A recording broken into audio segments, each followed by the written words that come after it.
Hi everyone, good evening. Hope you are doing extremely well. So today we are back with another event and today's topic is placement and recession. And for today's event we have Nikhil sir with us. He's a software engineer at Ownwell, ex-LinkedIn, ex-Directy. So welcome sir, welcome to Squad Growth. How are you doing? Thanks, Shaurya. I'm doing great, man. So, a little bit about my background. I think you covered mostly everything. I've been working as a software engineer for like last 4 or 5 years in companies that you mentioned. Right now, I'm working for Ownwell, and my area of expertise mostly involves in the backend development, but I've now and then dabbled in front end, Okay. and that's pretty much it. A little bit about myself, I would say, is I like to keep active. So if I'm not working or like not spending family time, you'll like see me in a badminton court or Okay. something like that. So yeah, that's pretty much about me. That's great. That's great. So let's start with the event, sir. Guys, we are taking the questions about placement and how you should prepare for placement in these days of recession. So let's start with the very first question. Sir, we would like to start with your placement experience. So, how was your placement? What difficulties you faced at that time, and how it is different from today's and at that time? Sure. So I completed my undergrad from Triple IT Delhi, and over there we in the third year, I think the second year, usually companies come for internships, and then you get PPOs. If you don't get PPOs, then you sit for the final placements that happen on the third year. I don't remember the which semester it happened in. So similarly, I also got an internship in urban company, but for some reason I could not join the company, because of which I had to sit again for placements.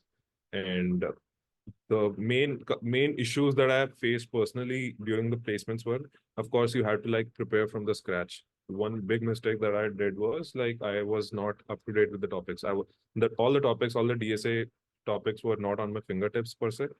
So that was one of the issues that I faced. So I had to not cram up, but I had to fit in the entire study into a time period of like 2 to 3 months, which of course was a little bit of overwhelming. But I think eventually I got into a company called Endurance, which was then also known as Director of Technologies.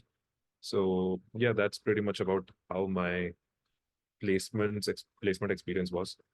And yeah, we can like cover on what all questions I was asked in the internship and placement interviews. Okay. So Okay, got so it. in it, Yes, yes. should I like we should I like mention that as well, as in what all? So What are the when I questions? was Yeah, like how exactly the maybe we can I cover guess, that. I guess we can cover it in second question. We Uh, can cover it in a second. okay.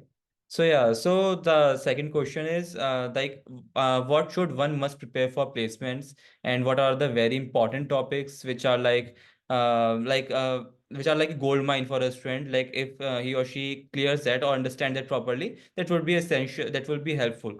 So what are those things? Got it. So I think let's try to split this. So I more or less the interview process for internships and full-time jobs are same, but usually in internships they're not as in-depth. So for example, one of my friend gave an interview in LinkedIn, and he only had like one coding round and then one behavioral round and then couple of manager rounds, but mostly it was it. Whereas if you take a look at the full-time interviews, it's like very extensive, like 4 to 5 coding rounds. So we need to like look at the internship interviews and like full-time interviews differently. For internships, make sure that you are like on point with your DSA concepts, like everything, starting from tags, queues, arrays, up till graphs and stuff. And that's more or less for 90% of the cases that would like get you through. And yeah, apart from that, I think most of the topics that if you want to cover, if you're a fresher, Uh-huh. most focus on your DSAs and BTech projects, Okay. because right now, maybe if you have done an internship in the past, they can ask like in depth why you did what you did, so Mm-hmm. those kind of it. But DSA should be like your bread and butter. Make sure you know, of course, not like uh, DSA does not work well with rote learning. You need to make sure you understand concepts. You systematically learn everything and like build concepts on top of that. Mm-hmm. Uh, so to learn DSA, like couple of platforms you could use. अच्छा ये तो बाद में cover कर लेंगे ना platforms वगैरह. Platform DSA. building. Okay, the first thing is a DSA, Mm-hmm. and this is for experienced candidates. Uh, as you get more experience, like if you're 2 years, 3 years, 4 years experienced candidate, Mm-hmm. soon you will see that the weightage of coding rounds, as in the DSA rounds, would be less, and the weightage of design rounds would start like getting more weightage. Okay. You'll be asked to design an Instagram, like how the entire uploading, caching, and all that works. You'll Mm-hmm. be asked to design parking lot. You'll be asked to like write a basic working APIs. Like they will ask you to design some APIs for parking lot and would like want you to see implemented. Okay. Uh, so those are the types of questions that you can have. So the preparation is, of course, you need to have DSA on point. If you are good with full stack development, that is, of course, a great add-on to have. Mm-hmm. Like if you know, if you can like create a backend app in like little to no time, that would be a huge plus. And of course, if you know your databases, that would be a huge plus point as well. But in all these things, internships, full times, DSA should be like your bread and butter. Unless you're going for startups. So Mm-hmm. startups don't focus that much on DSA concepts. They would focus if you have the working knowledge. If let's just say if they are hiring a MERN stack developer, right? Like Yeah. if do you know MongoDB? Do you know React? Do you know Express? Do you know all these components? Can you like if they give you a problem, they give you a basic problem like uh build me a URL shortener. Are you like able to build that out? Of Okay. course, these coding rounds would be like open book. You can Mm-hmm. like consult Google and stuff, but that's what they would look for. I'm talking about startups and MNCs. They basically resort to DS. Okay. So on in the summary, we can say that if you're planning for MNCs, then prepare for DSAs, and if you're planning Yes, for startups, then focus on projects. Can we say that? yes. Focus on. Yep. Make Uh, sure you like build stuff out so mm-hmm. that when you are like you face a question like these machine coding questions like design a parking lot, design URL shortener, or design anything, design a snake and ladder, you are able to like code it out end to end in the interview itself in like 1 to 2 hour time frame. Okay. So that's the level of preparation you should aspire for if you are like aiming for like good startups. Okay. Okay. Got it. Got it, sir. All right, sir. Got the basic things. So now let's move to next question. So I'm like, what are some effective platforms or resources that a student can utilize to apply for jobs, considering that recession is on right now? Okay. So first, I will start with the platforms that you can use to like brush up your concepts. Mm-hmm. The first thing is, of course, every software engineer's bread and butter, lead code. Mm-hmm. But one major drawback with lead code is it's like paywalled. Some of the questions are not available to you if unless and until you've like paid for the premium. Mm-hmm. So I would say in those cases you can use Interview Bit. I think Coding Ninja also have their own platform for DSA problems. You Mm-hmm. can use that, and CodeChef is also there. So, but whatever platform you use, like try to stick to one because questions are more or less the same throughout the platforms. It's like, of course, the wordings are a bit changed, and of course, your user experience is a bit different, but Mm-hmm. more or less questions are the same, and you should be concerned with questions. Okay. And the other platforms that you can use, of course, like this is for preparation of DSA, right? For Mm-hmm. preparation of design questions, I think there are plenty of videos in YouTube. I think Okay. you can take Gaurav Sen is like one of the most famous people when people want to prepare for low level design, high level designs. Mm-hmm. So there are many YouTube videos for that. And for interview preparation in itself, let's just say a person is like afraid or like reluctant in giving interviews, right? To Mm-hmm. make sure that get out of your shell and you get the practice of like real life interview scenarios wherein someone is interviewing you. There is a platform called Pramp, Okay. PRAMP. So over there, basically you pair up with someone, they pair you up with someone Mm-hmm. and ask them couple of questions. You interview them and And then then they will they interview interview you. you. Yeah. Yeah, so that's a very good platform that I've used. So Okay. that is very good platform. If you are like very nervous about the interviews, that will basically get you out of your shell, and that will be very helpful. And yeah, that's like all the platforms that I can think of. And now if we go forward, now if we want to apply, Mm-hmm. right, that we can like, acha, that we will answer in a different question. Now, abhi to we are just discussing Right now we are all the discussing platform and resources. Yep. platform resources. Resources may, are there any other resources that we can mention? Coding around ho gaya. That's probably it. I think next is applying for job. Yep. Applying for. All right, sir. Got it. So like a student feels like when is a good time or when's a proper time to start participating in interviews. So like at what stage of learning he or she can participate in interviews? Or is it like if you have done like basic, if you have solved basic DSA questions, the easy level questions, then you should go for like interview mock interviews and learn the stuff over there as well. So when is the correct stage or correct time you can say? Uh, Definitely, like make sure you have done all the basic algorithms, all the basic data structures. Like Mm-hmm. go tell graphs before like starting to apply, but don't get caught up in a loop wherein Okay. like you just keep on preparing and you're like, okay, once I get to that level of preparation, Mhm. only then I will apply, Okay. because that nobody will get perfect, right? The one important thing is once you like cover all the basic topics, you Mm-hmm. give an interview, get an instant feedback that, let's just say, if you clear the interview, well and good. If you don't, then you know which areas you're lacking in. So Mm-hmm. that yes, feedback is important, and make sure that you time your interviews like after 1 to 2 months of preparation. I Mm-hmm. think in 1 to 2 months, you're like on a fast track preparation mode. You can cover all the basic topics and basic algorithms. And after that, as and when you give interviews, you will know these are the areas that I need to improve on, and accordingly you can like adjust your preparation. But yeah, definitely don't like start giving interview just from the get-go, Okay. because I think it can be a waste of time unless and until you're like already brushed up with the concepts. And don't wait for too long. Then you will get in that vicious loop. Okay, I will prepare and then I will give an interview, and then you will get caught up in that and you will never end up giving the interview for a long time. Okay. So And like, especially in session time, their like openings are very less. uh, Usually, whenever a company starts hiring, they hire in a burst mode, as in like there might be time frame when they decide to open up few roles, and they would hire in that particular time frame. mhm. And you might not see a job opening for like next 2 months in that organization. So you need to be like very wise with it. And also, let's just say if you start giving interviews too early, you're not very well prepared, right?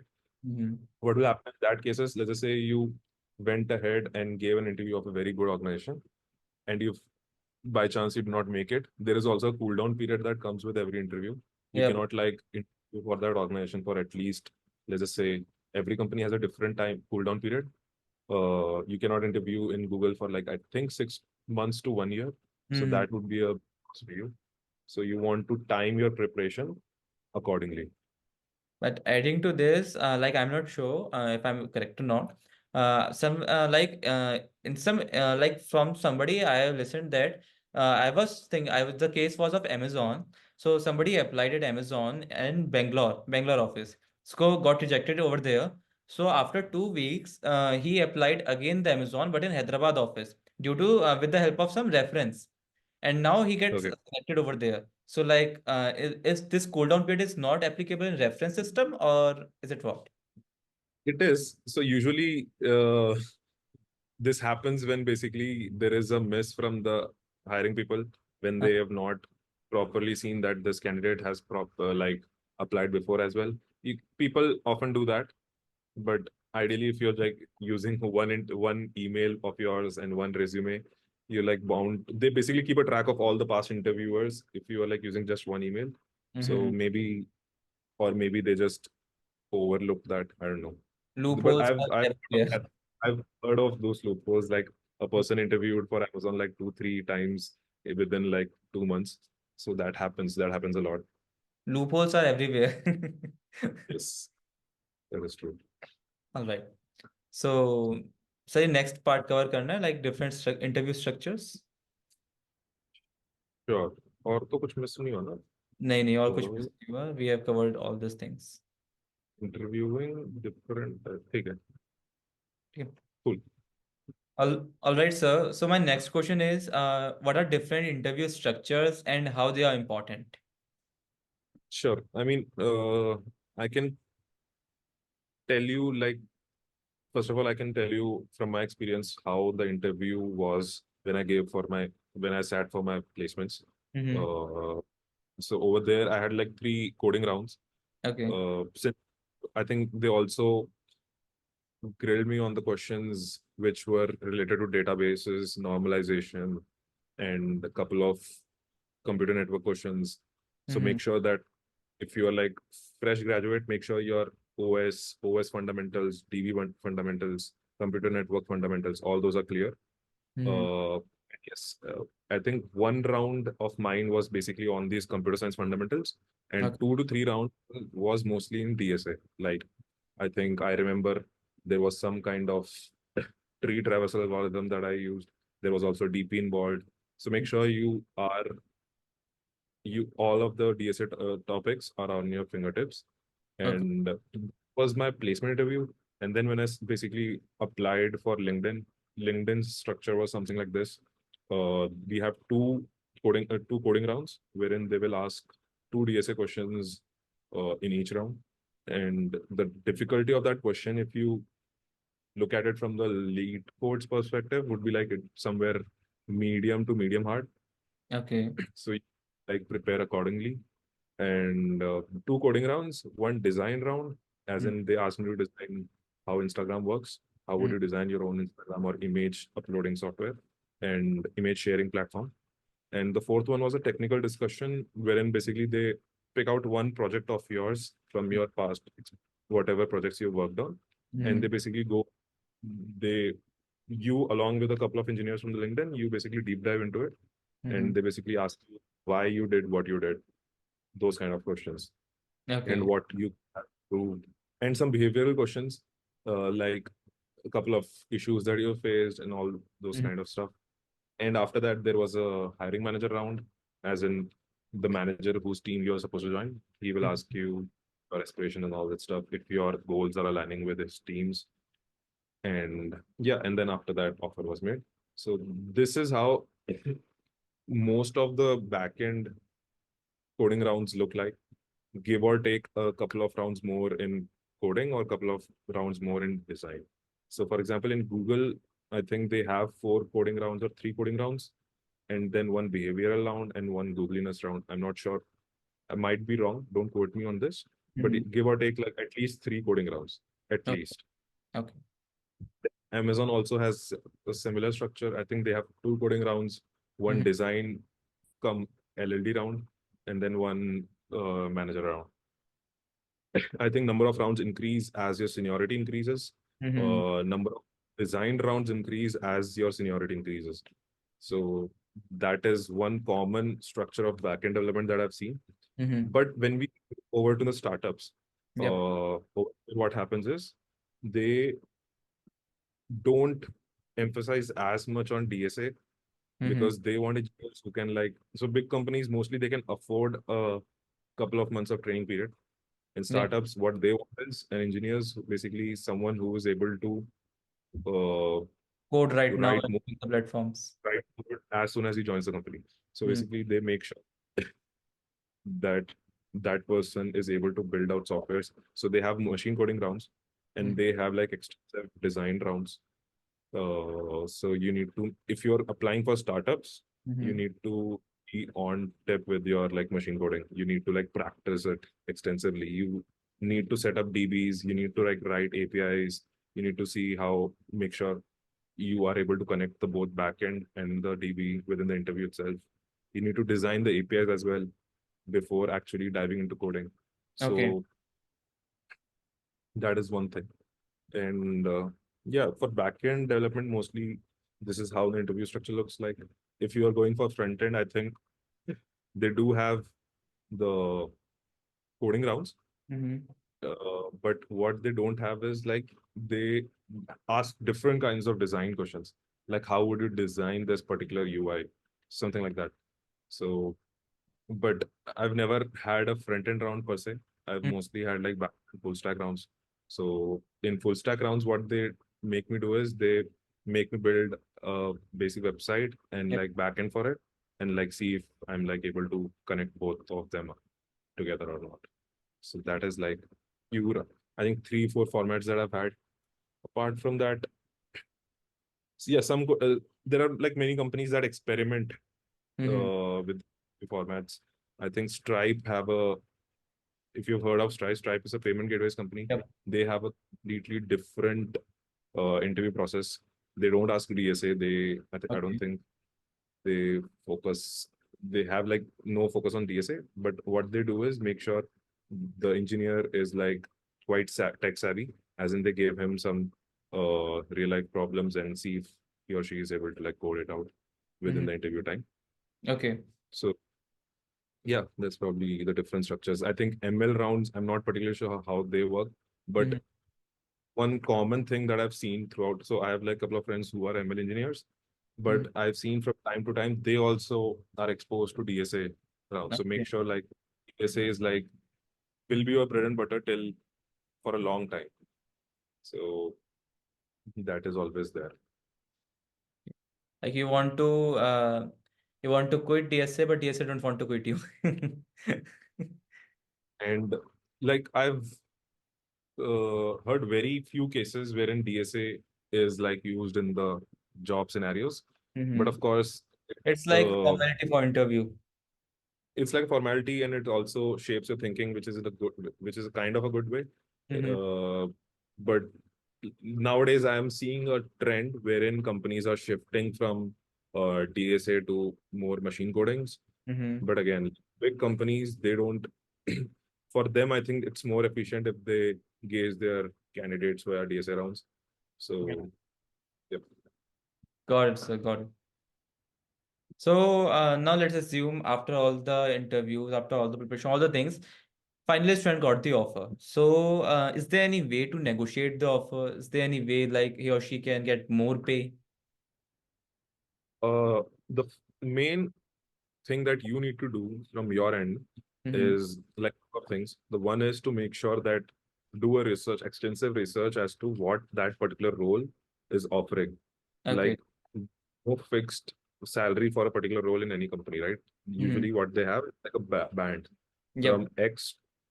So you need to figure out like if you are offered from X to Y somewhere in the starting of the range, you need to like get your get the HRs to like push your salary towards the end of that band.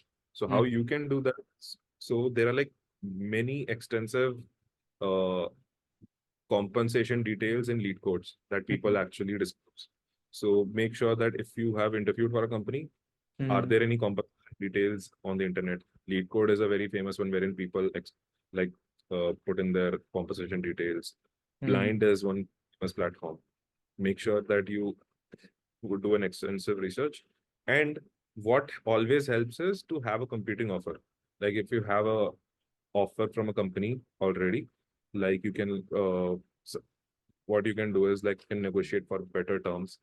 Mm-hmm. And couple of other things you can do to like slightly boost your compensation is uh, get a every company more or less offers relocation, but Yep. not at the beginning. Like at first they don't, but Okay. if you like ask, they won't mind like putting in a relocation clause. So that would be like some that can be like from 50,000 to like 2, 3 lakhs. So that is very good if you are especially relocating from one place to another. Mm-hmm. And That would be one time. that would be one time, yes. Mm-hmm. That would be one time. And maybe like negotiate your some companies have fixed performance bonus, as in you will get 10% of appraisal. If you can negotiate that, it would be great. But more or less, the companies have a policy of fixed performance bonus, and it would directly depend on your base. Mm-hmm. Uh, but most companies from the get-go don't give you signing bonus.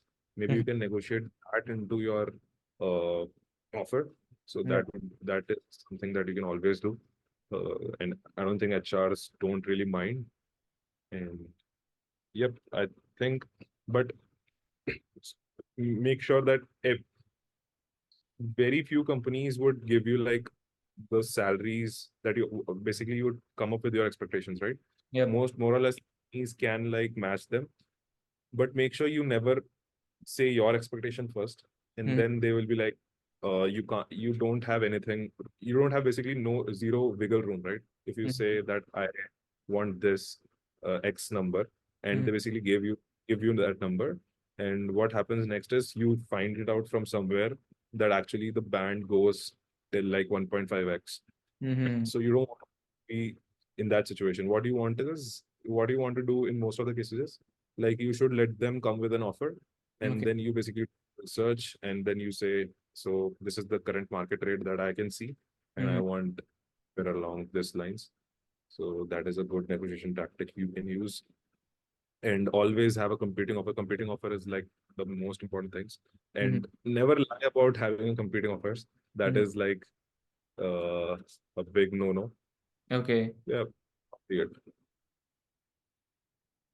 All right, sir. And Yep. Yep. maybe you're like asking, so try to see, make sure ki if you're like not too, when they come up with an offer and you're like, okay, I want more than this. Mm-hmm. If you don't have any competing offer, general trend is like if you are getting like 30 to 40% bump on your previous salary, it's a uh, very good Hike. number in very good hike. Mm-hmm. But let's just say if you don't have a competing offer and you ask for like 70, 80, or even 100% hike, then Mm-hmm. it's can blow up in your face. So we don't want to do that. Make sure that you keep your numbers realistic Yeah. and not don't get carried away by whatever is written online. So that is one important thing. Got it, sir. Got it. So, like one last question. So, like, this chance, like, the student may not get the offer. Company may reject the student. So, how to deal with rejection, especially in this time where the number of job openings are very less. Okay. So I mean, if one good thing always is to make sure, let's just say, you prepare from time to time so Hmm. that you are never in a situation wherein you desperately want a job, right? Okay. Like, so make sure if you are in an organization wherein you have reached a particular stage wherein you feel, okay, now it would be great if I can switch to a different organization and I can learn more stuff. Hmm. Uh, Make sure that you don't leave a job and then start applying thinking that you will get a job, because nobody knows when you will clear interviews. It Yep. might be like it be over in a week, but it can also take like 2 to 3 months. Hmm. So that your preparations are going side by side with your current wherever you're working. And Hmm. if you're a fresh graduate, of course, side by side your studies. And we just have to think of it in a perspective. It's a numbers game. Hmm. So if you give more interviews, your chances of clearing one of the interviews would be like more, right? Eventually you will clear. And thing is, ki interview in itself is like a learning experience for you. If Hmm. you don't know any question, of course, you will learn that question from the, and you're like slightly 1% better than the last interview. Yep. So that's how to get it. And I guess initially maybe the rejection can be a bit crippling. People can get anxieties while giving interview, but Mhm. I personally found that as and when I gave more and more interviews, right, I Yep. basically got comfortable with the idea. And after a while, even rejection doesn't hurt you, Hmm. because all you have to do is like clear one interview and you will be like good to go. So make sure you keep yourself motivated, keep yourself accountable, as in if you're preparing with a couple of friends, and you have a cohort of sorts, make sure you guys are keeping each other accountable, make sure you guys are learning new stuff, and if you keep on learning, keep on like doing your preparation, and if you keep getting better, one day you're bound to like clear one of the interviews. So it's a it's a marathon, not a race. It Hmm. might take time for some people, but eventually everyone gets there. So Got it. Got it, sir. There So, are like yep. many roadmaps online. A Mm-hmm. lot of VRs and all have like uploaded their online roadmaps for TSA and all that stuff. There Mm-hmm. is like crazy amount of knowledge online. Just make sure that you are not looking at different places for knowledge. Just Mm-hmm. make sure you like find one path and stick to it, Mm-hmm. and don't be distracted by the abundance of knowledge. And guess mostly people will be fine. Got it, sir. All right, sir. So I guess we have covered all the major topics which we were supposed to do. So I would like to thanks from my audience side and from my side also to be providing huge knowledge to our community, to the students who are applying for the job for the very first time, or they are applying for the job for like at any stage on their life in their life, and especially in this particular recession time. So your knowledge, your info is like really, really helpful. So thank you very much from the entire Squad Group team and entire the audience of Squad Group. Thank you, Shaurya. Thank you. Happy to be of help.